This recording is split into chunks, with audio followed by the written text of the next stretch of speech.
রামকৃষ্ণ সারদা মা বিবেকানন্দ টিভি চ্যানেলে আপনাদের সকলকে জানাই স্বাগত। RSMB টিভি, দুর্বলতা ত্যাগ করাই লক্ষ্য হয়ে উঠুক। আমরা আধ্যাত্মিক নেতাদের গভীর শিক্ষা এবং তাঁদের নিরন্তর প্রজ্ঞার সন্ধান করি। তাই আজকের পর্বে আমরা হিন্দু দর্শনের অন্যতম শ্রদ্ধেয় ধর্মগ্রন্থ ভগবদ গীতার উপর স্বামীজির অন্তর্দৃষ্টিপূর্ণ ব্যাখ্যাগুলি অন্বেষণ করব। স্বামীজি ছিলেন একজন বিশিষ্ট ভারতীয় দার্শনিক, যোগী এবং শ্রী রামকৃষ্ণ পরমহংসের শিষ্য।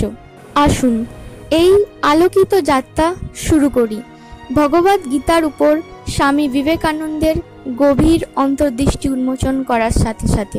19 শতকের একজন আধ্যাত্মিক গুরু, যার গীতার ওপর ছিল অতুলনীয় উপলব্ধি এবং তাঁর ব্যাখ্যাটি নিছক দার্শনিক বিশ্লেষণের বাইরে চলে যায় এবং দৈনন্দিন জীবনে এর শিক্ষার ব্যবহারিক প্রয়োগের মধ্যে পড়ে। স্বামীজি আত্ম উপলব্ধি এবং আধ্যাত্মিক মুক্তি অর্জনের প্রেক্ষাপটে গীতার শিক্ষাগুলি বোঝার গুরুত্বের ওপর জোর দিয়েছিলেন।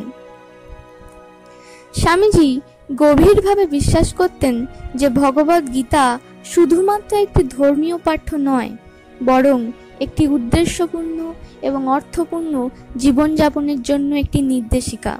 তিনি নিঃস্বার্থ কর্মের গীতার কেন্দ্রীয় বিষয়ের ওপর জোর দিয়েছিলেন, যাকে তিনি চূড়ান্ত সত্য উপলব্ধি করার উপায় হিসেবে দেখিয়েছিলেন। নিঃস্বার্থ কর্ম এবং কর্মযোগ, এই ধারণাটি স্বামীজি ব্যাখ্যা করেছিলেন যেমনটি ভগবদ গীতায় ব্যাখ্যা করা হয়েছে। তিনি জোর দিয়ে বলেছিলেন, গীতা ব্যক্তিদের ফলাফলের সাথে সংযুক্ত না হয়ে তাদের কর্তব্য সম্পাদন করতে উৎসাহিত করে। আমাদের ক্রিয়াগুলিকে একটি উচ্চতর উদ্দেশ্যে উৎসর্গ করে আমরা আধ্যাত্মিক বৃদ্ধি এবং অভ্যন্তরীণ দেবত্বকে অর্জন করতে পারি বা অভ্যন্তরীণ দেবত্বকে প্রকাশ করতে পারি। স্বামীজি বলছেন, the same power is in every man, the one manifesting more, the other less, the same potentiality is in every one. মানে প্রত্যেক মানুষের মধ্যে একই ক্ষমতা রয়েছে। একজন বেশি প্রকাশ করে তো অন্যজনটি প্রকাশ করতে সক্ষম হয় না, তবে সবার মধ্যে একই সম্ভাবনা আছে।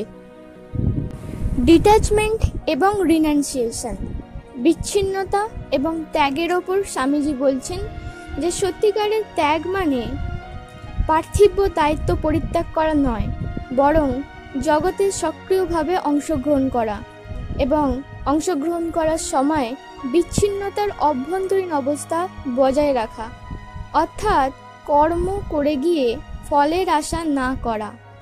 অর্থাৎ আমাদেরকে কর্ম করে যেতে হবে ফলের আশা না করে। শ্রী শ্রী মা সারদা দেবী বলছেন, the happiness of the world is transitory, the less you become attached to the world, the more you enjoy peace of mind. পৃথিবীর সুখ ক্ষণস্থায়ী।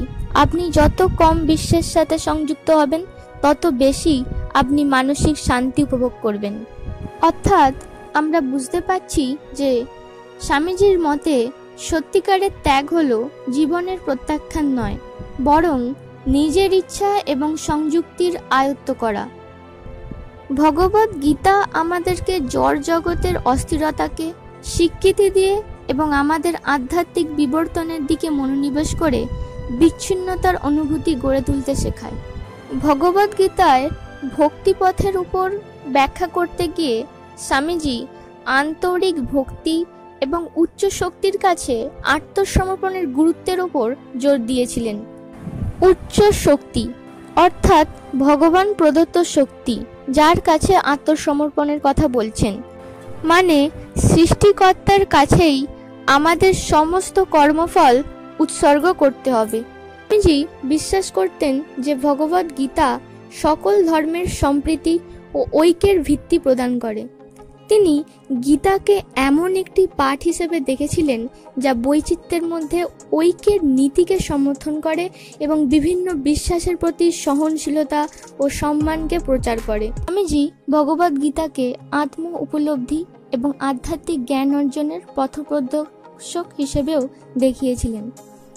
এবং সর্বশেষ পয়েন্ট, যেটা দ্য আইডিয়াল হিউম্যান বিইং।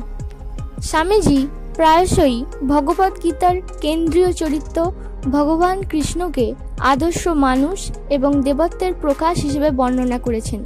তিনি কৃষ্ণের শিক্ষা ও কর্মকে অনুকরণীয় বলে মনে করতেন, উচ্চতম গুণাবলী এবং গুণাবলীকে চিত্রিত করে যা ব্যক্তিদের মুক্ত করার জন্য প্রচেষ্টা করা উচিত বলে তিনি মনে করতেন।